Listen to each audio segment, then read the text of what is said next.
김영훈의 두뇌 훈육을 시작하겠습니다. 오늘의 주제는 배변 훈련의 정석, 소변은 기다림, 대변은 치료가 답입니다. 질문입니다. 저는 직장에 다니는 20개월 된 남아를 두고 있습니다. 직장에 다니다 보니 외할머니께서 아이를 봐주시는데 불안해서 그런지 아직 소변을 가리지 못합니다. 깡통이나 어린이용 변기를 대주어도 안 보는 곳에 소변을 보곤 합니다. 어떻게 가리키면 좋을까요? 답변입니다. 20개월 남아가 아직 소변을 못 가리는 것은 정상 범위입니다. 외할머니 돌봄 때문에 그렇다고 보기는 어렵고 발달상 자연스러운 시기에 와 있는 것으로 보입니다. 지금 할 일은 강한 훈련이 아니라 변기와 화장실을 친숙하게 만들고 아이의 신호 2시간에서 3시간 마른 기저귀, 쉬 알리기 등을 기다리며 성공 경험을 작게 쌓게 해 주는 것입니다. 1번, 발달적 관점, 지금은 늦지 않습니다.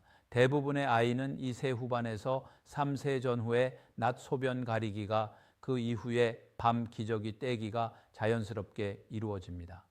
방광 기능과 신경계 조절 능력은 훈련과 무관하게 서서히 성숙하며 15에서 18개월 무렵부터 2에서 3시간 정도 소변을 참을 수 있게 되고 30개월 전후가 되면 낮 동안 배뇨 조절이 가능한 아이들이 많습니다.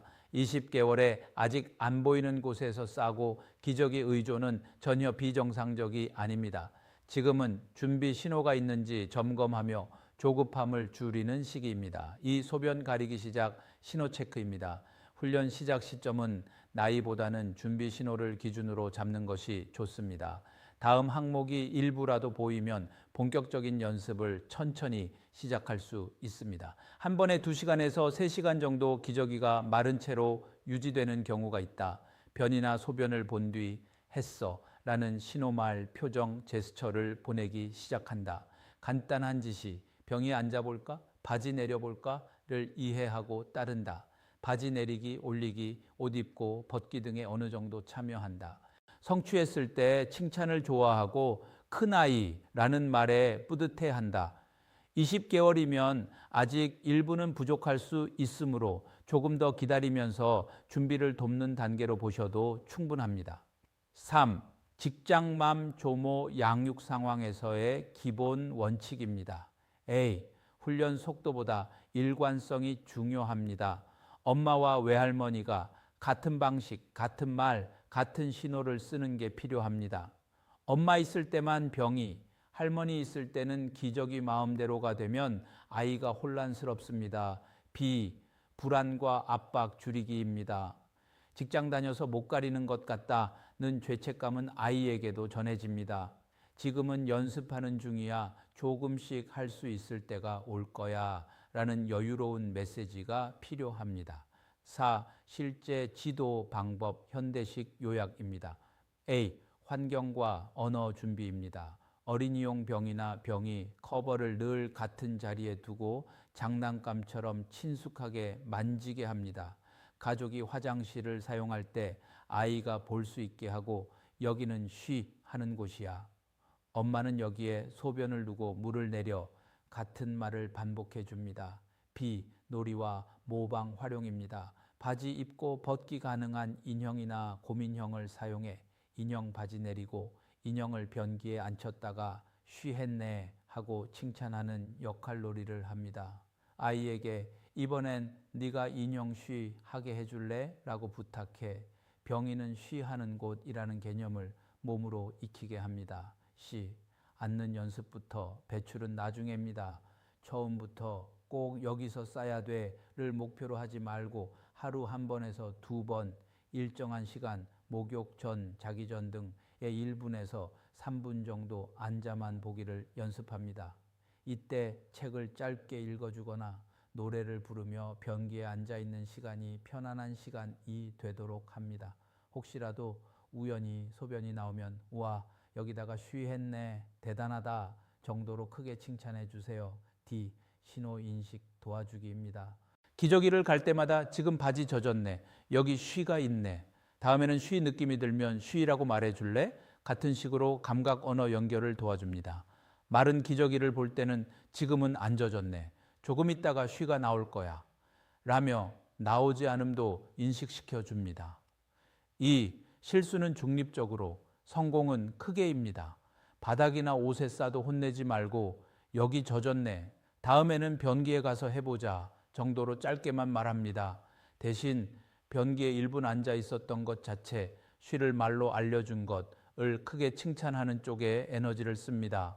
5번, 밤 기저귀 떼기는 서두르지 않기입니다. 낮 소변 가리기가 완전히 자리 잡은 뒤 6에서 8개월 정도 지나서 밤 기저귀를 고려해도 늦지 않습니다. 밤에는 콩팥과 방광이 점차 깊은 수면 속에서도 소변을 저장하는 능력을 키워가는 과정이므로 지금처럼 20개월의 밤까지 함께 훈련하려고 하면 아이도 부모도 모두 지치기 쉽습니다. 자다가 일부러 깨워서 소변을 보게 하는 방법은 낮에 완전히 가릴 수 있게 된 후 아이가 밤에도 기저귀 떼고 싶어 라고 할 때 보조적으로 잠깐 써볼 수 있는 선택지 정도로만 생각하시면 좋습니다. 대변 못 가리는 아이에 대하여 말씀드리겠습니다. 대변 가리기 문제는 소변보다 훨씬 복잡하고 아이와 부모 모두에게 큰 스트레스를 주는 문제입니다. 만약 아이가 만사세가 지났는데도 대변을 못 가리거나 팬티에 조금씩 묻히는 증상, 유분증이 있다면 이는 안 하는 것이 아니라 못하는 것일 확률이 매우 높습니다. 1번, 가장 흔한 원인, 변비로 인한 악순환, 신체적 원인입니다. 대변 실수의 90% 이상은 만성 변비와 관련이 있습니다. 과거에 굵고 딱딱한 똥을 눌 때 똥꼬가 찢어지는 아픔을 경험합니다. 아픈 게 무서워서 똥 신호가 오면 엉덩이를 조이고 참습니다. 참은 똥은 장 속에 오래 머물며 수분을 뺏겨 더 딱딱해지고 커집니다. 거대한 똥덩어리가 직장을 꽉 막고 있으면 항문 감각이 둔해집니다. 막힌 딱딱한 똥 옆으로 묽은 변이 새어 나옵니다. 아이는 똥이 마려운 줄도 모르는데 팬티에 묻음. 핵심, 이 경우 아이를 혼내는 것은 아무 소용이 없습니다. 아이는 정말로 느낌이 없어서 못 가리는 것이기 때문입니다. 이 심리적 원인, 공포와 통제, 심리적 원인입니다.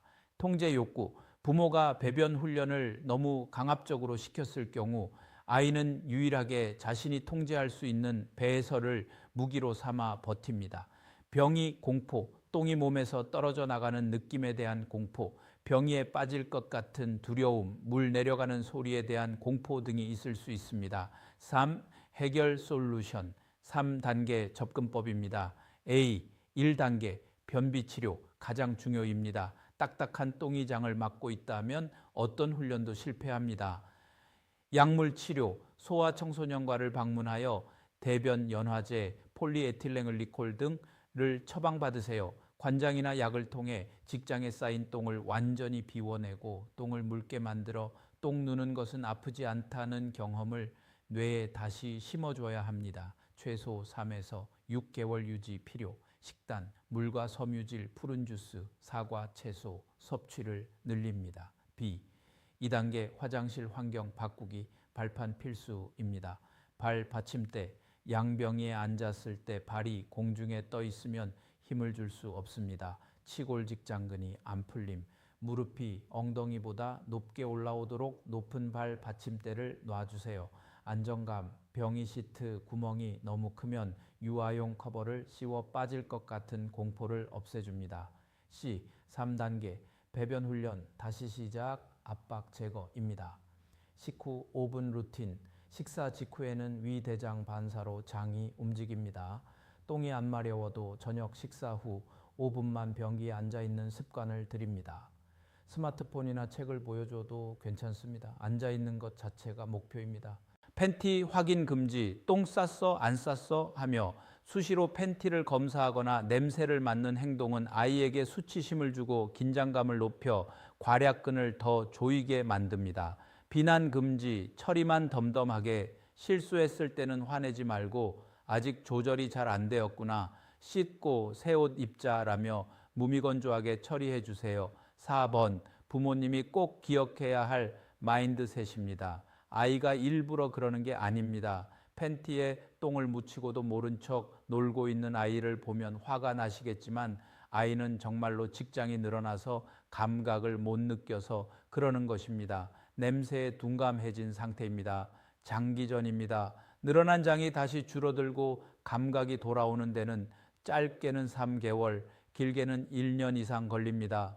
약을 먹이다가 조금 좋아졌다고 바로 끊으면 재발하기 쉬우니 의사의 지시를 끝까지 따라주세요. 소아신경과 전문의 김영훈 교수였습니다.